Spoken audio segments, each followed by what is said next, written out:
월정사가 주한 외교사절을 초청해 2024 강원 동계 청소년 올림픽 성공기원 캠프를 개최했습니다.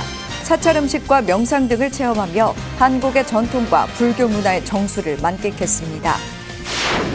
순천 송광사가 유튜브 송광사TV를 본격적으로 운영한 지 6개월 만에 구독자 10,000명을 돌파했습니다. 단기간에 많은 구독자를 확보한 송광사TV의 성공 비결을 취재했습니다. 제주 선덕사가 미디어아트를 개관해 수준 높은 문화예술 체험의 장을 선보이고 있습니다. 경내에 QR코드를 배치해 스마트폰으로 사찰 해설을 이용할 수 있는 시스템도 구축했습니다. 제34회 조계종 포교대상 대상에 선정된 월정사 주지 정념 스님은 포교가 모든 것의 중심이 돼야 한다고 밝혔습니다. 불교도 변하는 환경에 걸맞게 움직여야 한다고 강조했습니다. 불교계 자연에너지 협동조합인 비로자나 자연에너지 협동조합이 토론회를 개최했습니다. 협동조합은 불교계가 지닌 유무형의 자산을 활용해 큰 파급 효과를 만들어갈 예정입니다. 여러분 안녕하십니까? 11월 18일 금요일 BTN 뉴스 시작합니다. 첫 소식입니다. 오대산 월정사가 30여 개 국가의 주한 외교사절을 초청해 2024 강원 동계 청소년 올림픽 대회 성공을 기원하는 캠프를 진행했습니다. 외교사절들은 사찰 음식과 명상체험, 오대산 사고 왕조실록, 의계 박물관과 성보박물관 관람을 통해 한국의 전통과 불교 문화의 정수를 만끽했습니다. 최승한 기자입니다.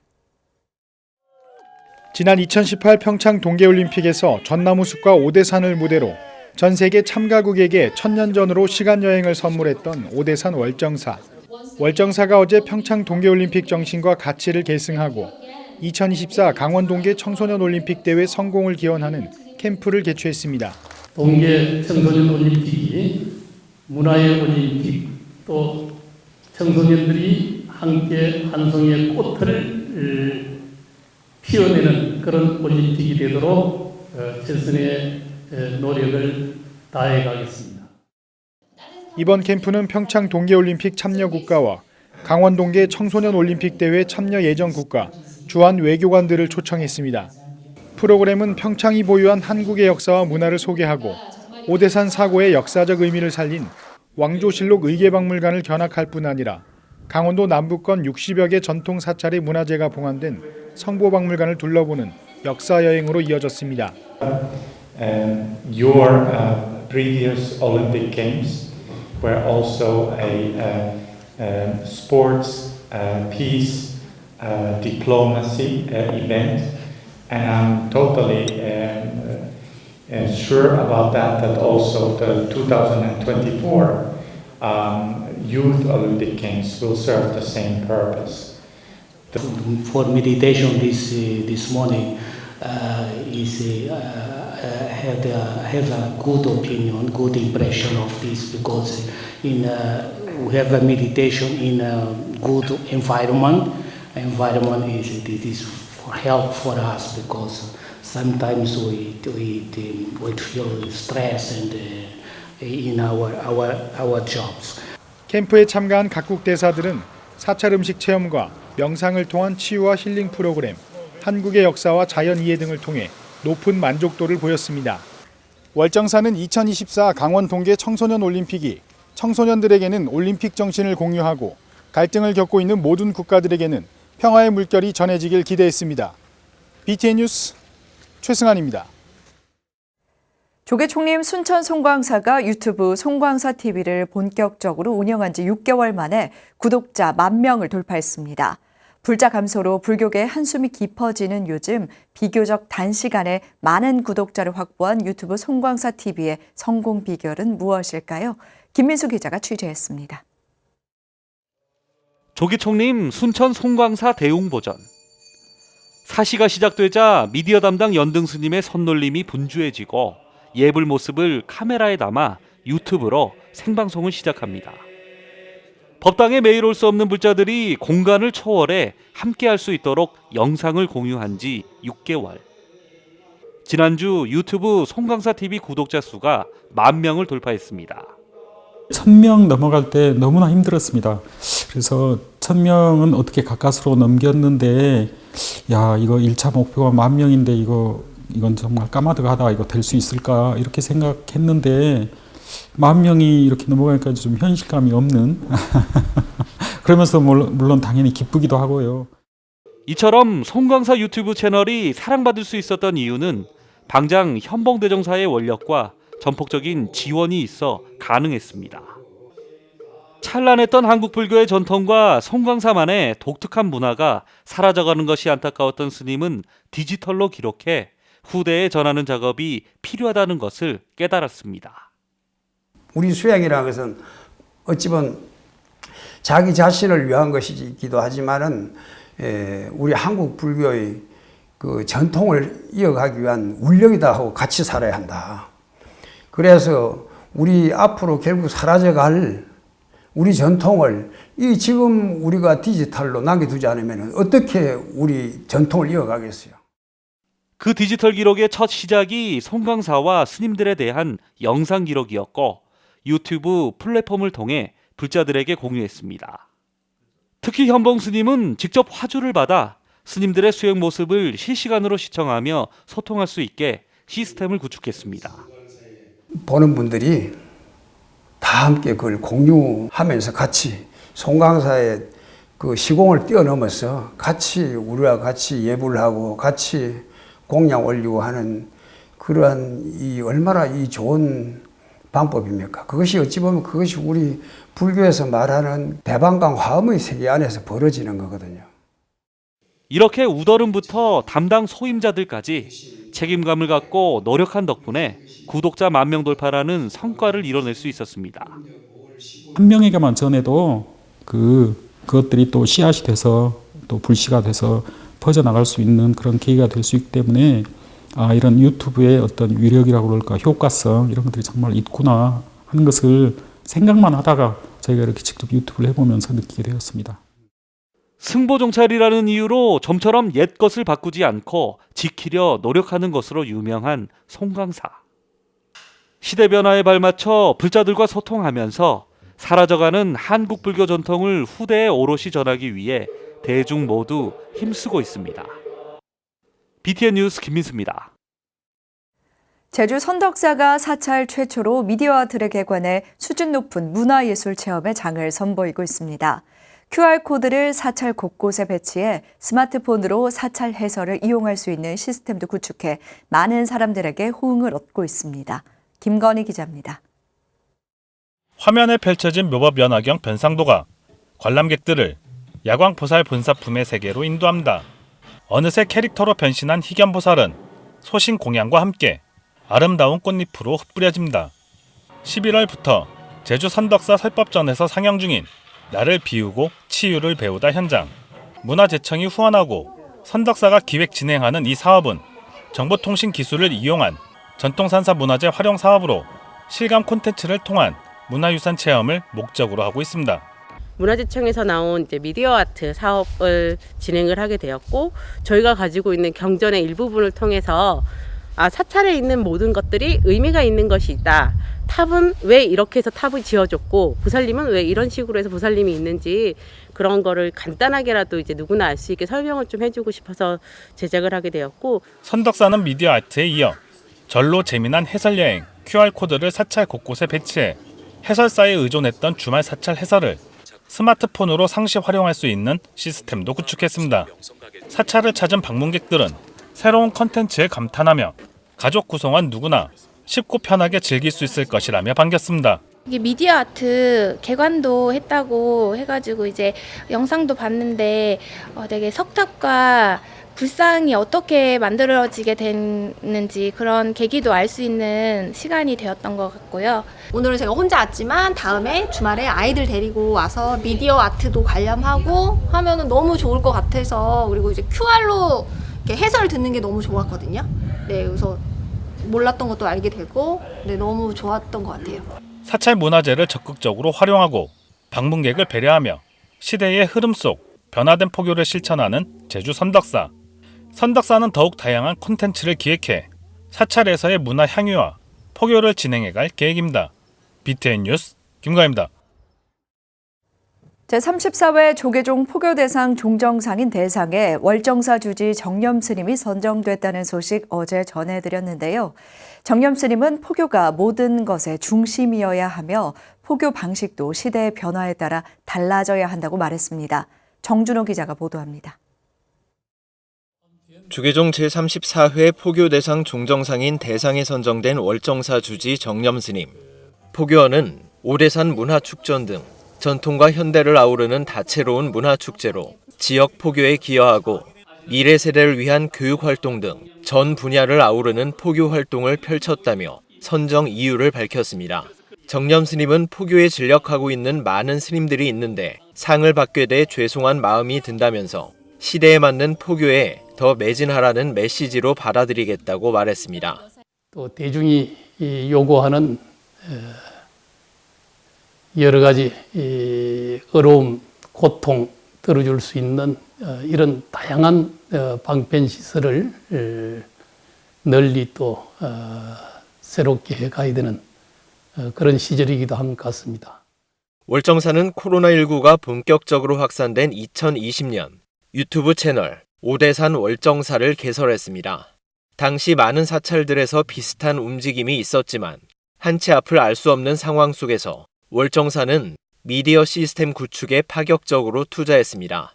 그 결과 채널 운영 2년 만에 주요 사찰 유튜브 최초로 4만 구독자를 달성했습니다. 정념 스님은 지금이 기술혁명의 시대라며 코로나 시대를 지나오면서 온라인 미디어에 대한 세상의 소통 방법이 상당 부분 달라지고 있다고 강조했습니다. 지금 월정사에서도 미디어 포교랄까요? 이 온라인 유튜브를 통한 이런 포교에도 진력을 해가고 있습니다만은 앞으로 또 이제 예견되는 이 메타버스라는 이런 문화가 우리 생활 깊숙하게 들어오게 되면은 정념 스님은 포교가 불교 중흥의 핵심이 될 것이라며 앞으로도 다양한 방면에 지속적인 관심을 가질 것이라고 밝혔습니다. 우리 총원장 스님께서도 포교가 모든 것의 중심이어야 된다고 하는 이런 말씀도 계셨듯이 아마 모든 것이 다 제자리에서 열심히 살아가게 되면은 아마 한국 불교가 중흥하는 그 중심은 또 포교이다 하는 그런 생각을 해보게 됩니다. 제34회 조계종 포교대상 시상식은 11월 30일 오후 2시 한국불교 역사문화기념관 전통문화예술공연장에서 거행됩니다. BTN 뉴스 정준호입니다. 경기도 화성시에 위치한 조계종 제2교구 본사 용주사가 동국대 미래불자 육성의 터전이 될 장학기금을 전달했습니다. 용주사 주지 성법스님과 관장 성월스님, 산막사 주지 성효스님은 어제 동국대 건학위원회를 방문해 장학기금 5천만 원을 전달했습니다. 건학위원장 동관스님은 18일은 지역 미래불자 육성 장학 사업을 시행한 지 꼭 1년이 되는 날이라며 뜻깊은 기부에 감사를 전했습니다. 그러면서 용주사 장학기금으로 학생들 학업에 큰 디딤돌이 될 수 있도록 건학위가 최선을 다하겠다고 덧붙였습니다. 성법스님은 종립학교의 발전을 위해 당연한 일이라며 건학위에서 마련해준 좋은 기회로 인재불사에 동참할 수 있게 돼 기쁘다고 말했습니다. 태양광 에너지 발전 시설을 설립해 자급자족 수행도량 만들기에 도전하는 비로자나 자연에너지 협동조합이 토론회를 열었습니다. 협동조합은 불교계가 지닌 유무형의 자산을 활용해 큰 파급 효과를 만들어갈 예정입니다. 이효진 기자가 보도합니다. 지난달 창립총회를 열고 21세기형 자급자족 수행도량의 신호탄을 쏘아 올린 비로자나 자연에너지 협동조합. 지난 16일 불교 환경연대 그린 담마홀에서 창립기념 토론회를 열었습니다. 조합이 펼쳐나갈 활동 방향을 소개하는 첫 공개 행보입니다. 산림이나 농지 등 보호할 곳은 보호하면서 사찰이나 가정에서 기존의 시설물이나 주차장 등을 이용하여 관리획을 실천할 수 있도록 지원하고자 합니다. 토론회에서 기후위기 속 불교계 자연에너지 협동조합의 의미와 나아갈 방향에 대해 논의했습니다. 10여 년 전부터 시민주도 에너지 협동조합을 운영해온 박승옥 햇빛학교 사회적 협동조합 이사장은 기후위기를 타파할 해결책이 에너지 협동조합에 있다고 강조했습니다. 이기심이 에너지 불균형과 환경 파괴를 낳았기 때문에 시민들이 상생하고 지역사회에 공헌할 수 있는 환경을 만들어야 한다는 겁니다. 박 이사장은 시민들이 함께 책임지고 소통하는 협동조합 형태라면 이윤 극대화가 아닌 환경 보호라는 가치를 우선으로 실현할 수 있다고 말했습니다. 비로자나 협동조합의 첫걸음이 실적을 내고 출자금을 모으는 것보다 더 중요한 것은 바른 견해들, 불상생이라는 계율의 중요한 계율이죠. 이거를 실천하는 그런 바른 견해를 갖는 것. 에너지 발전과 환경 보호를 위한 사업 모델이 불교계 최초로 만들어진 점도 고무적이라는 평가입니다. 실제로 개신교, 천주교, 원불교 등 이웃종교들은 수년 전부터 에너지 발전 협동조합을 만들고 활발한 활동을 이어가는 데 반해 불교계는 이제 막 걸음마를 뗀 상황. 늦었지만 부처님 생명존중사상, 사찰 주변 부지 등 불교계가 가진 유무형의 자산을 활용한다면 타 종교보다 큰 파급 효과가 나올 수 있다고 전문가들은 말합니다. 문제의식을 갖고 사회적 가치를 실현하는 데 있어 갖고 사찰과 스님들께서 앞장서신다고 하면 생명과 평화와 또 환경에 관련된 좋은 이정표를 토론회로 본격적인 활동에 나선 비로자나 자연에너지 협동조합은 올해 말 후보지 탐색을 시작으로 내년 9월 태양광 에너지 발전시설 착공에 돌입할 방침입니다. BTN 뉴스 이효진입니다. 1942년 2월 해저 탄광이 매몰되면서 조선인 강제징용자 136명을 포함해 183명의 희생자가 발생했습니다. 관음종이 오는 29일 현지에서 3년 7개월 만에 다시 위령제를 봉행합니다. 하경목 기자입니다. 일본 시모노세키에서 남쪽으로 61km 떨어진 야마구치현 우베시에 있는 장생탄광. 해저에서 석탄을 채굴하던 장생탄광은 사고 위험이 높아 일본인 노동자들도 외면하면서 조선인 강제징용자들로 채탄을 내 일명 조세이탄광, 즉 조선탄광으로 불렸습니다. 해저 수심 40m에도 미치지 못해 누수가 끊이지 않았던 얕은 갱도는 1942년 2월 예견된 수몰 사고로 이어졌습니다. 해저 탄광의 환기와 배수를 위해 설치된 둥근 콘크리트 구조물인 피아에선 3일 동안 물기둥이 솟을 정도였으며 이날의 사고로 강제 동원된 조선인 징용자 136명과 이들을 감독하던 일본인 47명 등 모두 183명이 희생됐습니다. 매년 이들의 넋을 기리는 위령제를 봉행해왔던 관음종은 오는 29일 현지에서 3년 7개월 만에 다시 위령제를 봉행합니다. 조세의 탄광을 발굴해 주기를 희망하고 강력한 그러한 의지를 담아서 어서 빨리 고향 땅으로 올 수 있도록 하기 위한 역사 속에 묻혀있던 조세이 탄광 수몰 사고는 1976년 우베여고 역사교사였던 야마구치 다케노부에 의해 처음 알려졌습니다. 양심적인 일본인들은 조세이 탄광 수몰 사고를 역사에 새기는 회라는 단체를 만들어 역사의 반성과 희생자 전원의 이름을 새긴 추모비를 건립하는 등 80년 전의 시간을 기억하고 활동을 펼치고 있습니다. 더불어 한국유족회와 함께 유가족들의 DNA를 확보하는 한편 한일 양국 정부의 유골 발굴을 촉구하는 노력도 지속하고 있습니다. 일본 정부에서 좀 더 이분들의 생각을 좀 깊이 있게 해가지고 그분들이 비록 세상을 뜨고 오랫동안 수십 년 지났지만은 그 영혼이 주일 한국 대사를 지낸 강창일 전 대사는 유해 발굴과 유골 봉화는 한일 관계 회복의 신호탄이 될 수 있다며 상징성을 강조했습니다. 우리가 깊은 관심을 가지고 또 하나는 이것이 상징성도 갖고 있습니다. 일단은 양국이 참 이렇게 우호증진의 길에 들어섰다는 상징성도 갖고 있기 때문에 일본 정부, 한국 정부도 적극적으로 나서서 해주기를. 수몰 사고가 발생한 지 80년. 하늘 양국의 불교계와 민간 교류가 과거를 딛고 미래로 나아가는 발판이 될지 주목됩니다. BTN 뉴스 하경목입니다. 울산 해남사가 원성취를 위한 제5차 금강경 독송 21일 정진대법회 회양식을 봉행했습니다. 해남사는 지난 15일 경내 설법보전에서 200여 명의 신도들이 동참한 가운데 주지 혜원 스님이 직접 신도들에게 꽃비를 내리며 제5차 금강경 독송 21일 21독 정진대법회 원만회양을 축하했습니다.